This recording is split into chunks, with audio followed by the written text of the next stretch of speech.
ஆம்பூர் அருகே தனியார் சொகுசு பேருந்து கவிழ்ந்து விபத்துக்குள்ளானதில் 3 குழந்தைகள் உட்பட 20க்கும் மேற்பட்டோர் படுகாயமடைந்தனர். இது குறித்த கூடுதல் விவரங்களை நமது செய்தியாளர் ஸ்ரீனிவாசன் வழங்க கேட்கலாம்.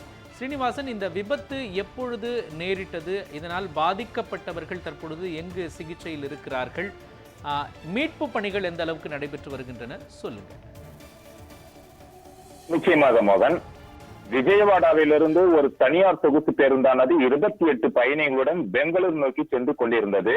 அப்போது அந்த பேருந்து திருப்பத்தூர் மாவட்டம் ஆம்பூர் அருகே இருக்கக்கூடிய மின்னூர் பகுதியில் உள்ள சென்னை பெங்களூர் தேசிய நெடுஞ்சாலையில் சென்று கொண்டிருந்த போது அங்கு மேம்பால பணிகள் நடைபெற்று வருகிறது.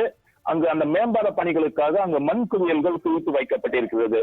இந்த நிலையில் அந்த பேருந்தானது ஓட்டுநரின் கட்டுப்பாட்டை இழந்து அந்த மேம்பால பணிக்காக குவித்து வைக்கப்பட்டிருந்த அந்த மண் குவியல் மீது மோதி விபத்துக்குள்ளானது.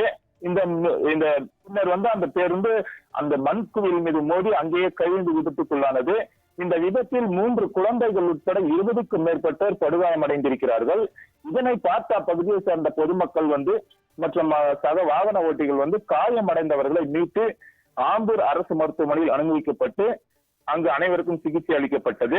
பின்னர் திருப்பதி பகுதியை சேர்ந்த ரமேஷ், கௌதம், துளசி, கீதா, காயத்ரி, ருக்மணி, சுதர்ஷன் ஆகியோரை மேல் சிகிச்சைக்காக வேலூர் அரசு மருத்துவமனைக்கு அனுப்பி வைத்தனர்.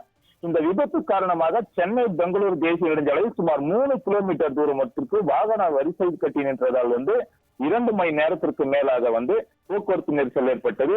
இது குறித்து தகவல் அறிந்த ஆம்பூர் கிராமிய போலீசார் சம்பவ இடத்திற்கு விரைந்து கிரேன் மூலம் அந்த விபத்துக்குள்ளான பேருந்தை அப்புறப்படுத்தி பின்னர் போக்குவரத்து நெரிசலை சீர் செய்தனர். மோகன்,